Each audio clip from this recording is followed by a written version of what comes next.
Hey, family.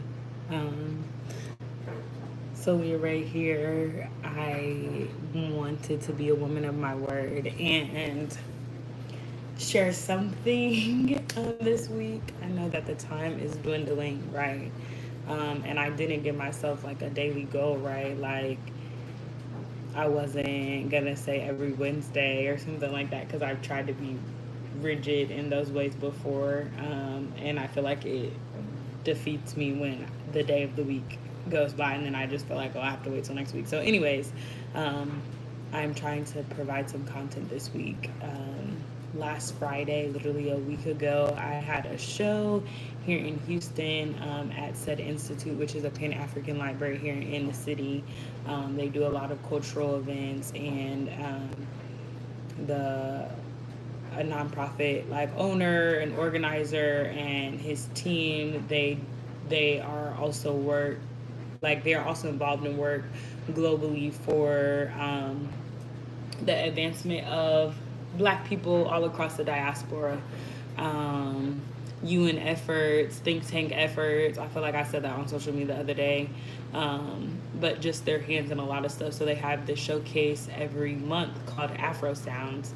And I performed on Afro Sounds a lot. I'm no stranger to the platform. And I just really appreciate it because it always seems like there's something that I get from those performances, whether it's an interaction with a ray of love or just this concept and this idea of having a space that has a band that really has taken time to learn my music, to vibe with me, to really allow my artistry to show and speak for itself. So I'm very, very grateful for the platform. And the biggest highlight of the evening, of course, I love playing with the guys. I love being at said, right? I'm a Pan Africanist, like for real, in real life, right? And so all of those things are great, but my favorite part of the show was someone brought with them some of the youth that they work with.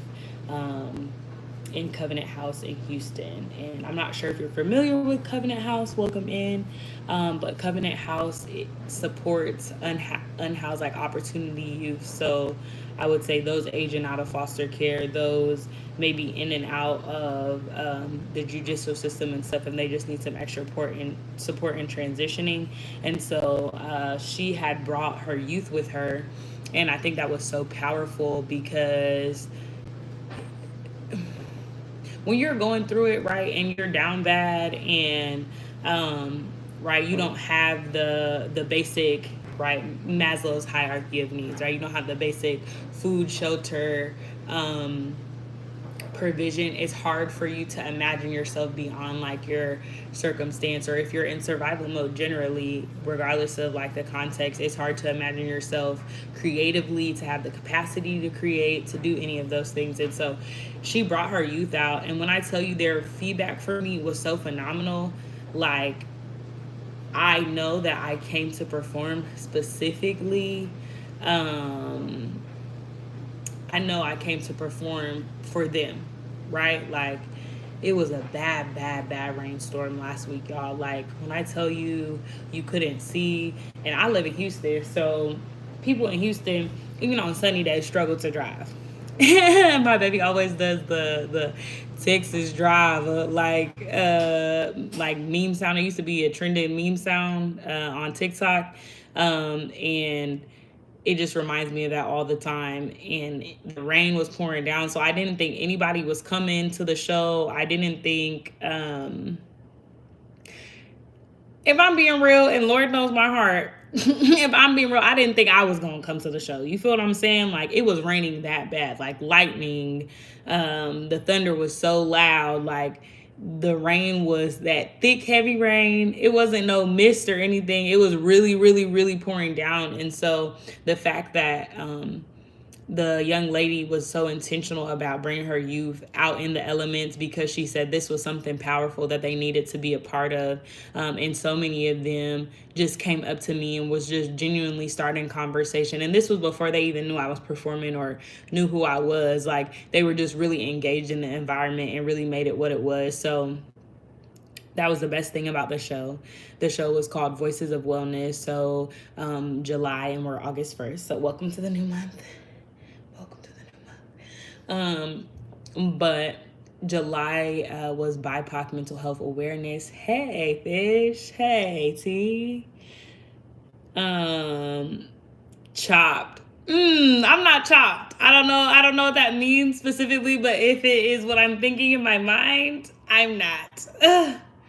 Thank you, Fish. Hey, Emily and Felicia. Hey, Bo Right.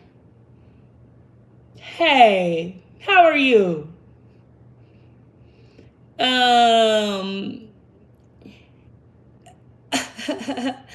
not. I'm madly in love with the Lord, Eric. Thank you. It's the opposite, T. You're a prob chop. Ah! You're so funny. Thank you for coming to my defense. I appreciate it, Emily. Thank you.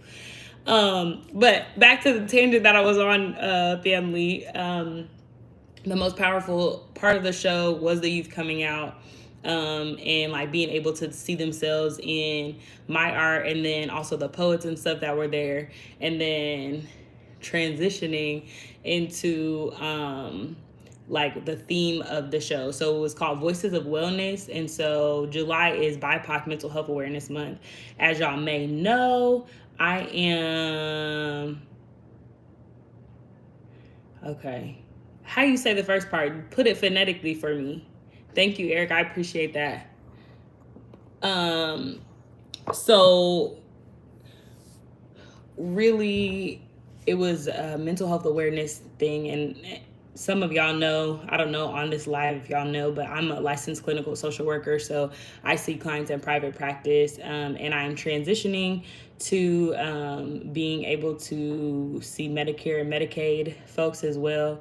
The provider enrollment has been kind of tricky for me this season, so I really don't know when I'm going to be able to start doing that work. I have a lot of corrections to make to my application, so as soon as I know when that's going to start, I'm definitely going to share that with folks. But outside of just performing and sharing my gift and singing and different things like that, I was also able to encourage and provide like tips and tools for like seeking out support when you need mental wellness support, right? When you're in crisis, when you're outside of crisis, and really explaining like ways that you can date your therapist and ways that you can really get to know whoever you're doing the work with, so that it feels like a place where you can show up fully as yourself, right? You can bring your baggage, you can bring your positive things, your strengths,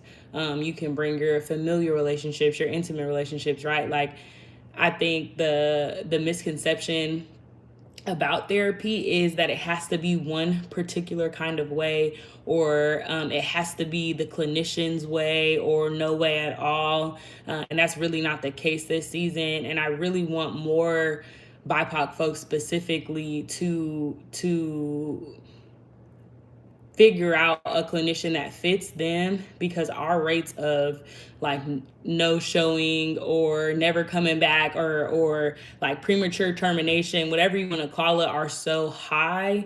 And it's so necessary to find somebody that you could do the work with that you want to keep coming back for, right? It's not enough to just do an intake session and get all the stuff off your chest.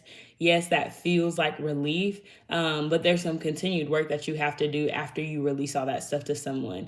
And if you're not careful, sometimes retelling our traumas that we're not healed from really cause us to like just be in a place of like re-experiencing it, and different things like that.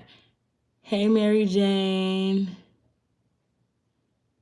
Oh, I'm a kid on my mom's account. Well, thank you for your honesty this season. I appreciate that. Oh, that's my sister. LOL.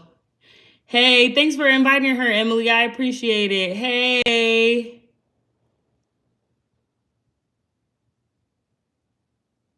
That's cool. I'm glad that you're getting to um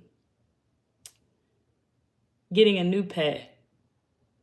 I'm grateful for that. And it probably won't feel like the time you spent with your kitten or even the same relationship, but I am hopeful that you are able to feel some kind of connection. Hey, Erna.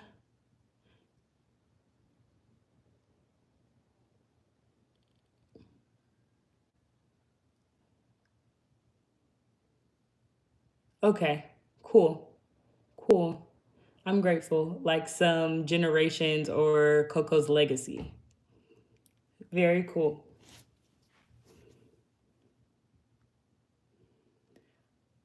Okay. And y'all are all new friends. I have not seen y'all on my other posts or anything like that.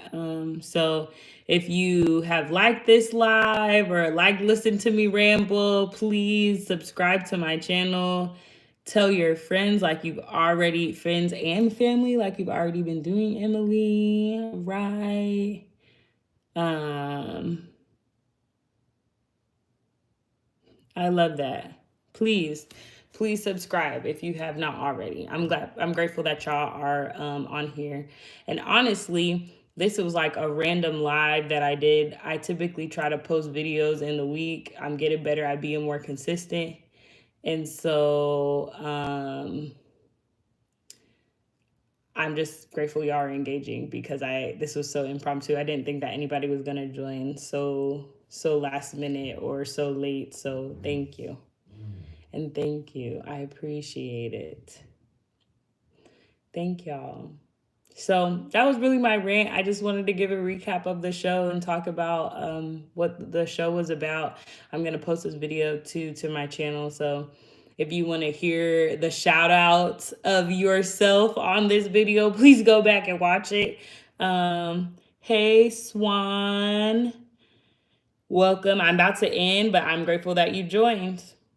If you want to see more things, subscribe to my channel.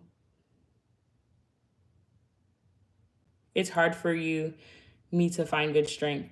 Do you mean in your grieving process?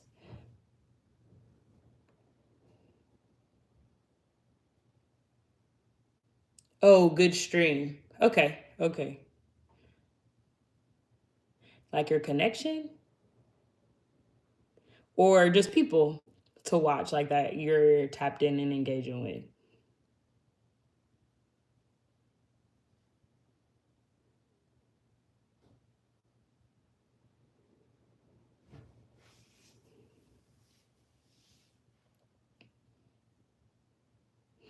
Y'all, it's the summertime in Texas, and so all the ants and stuff are inside. I really need to get Terminex out here to spray for them, but the raid will have to do.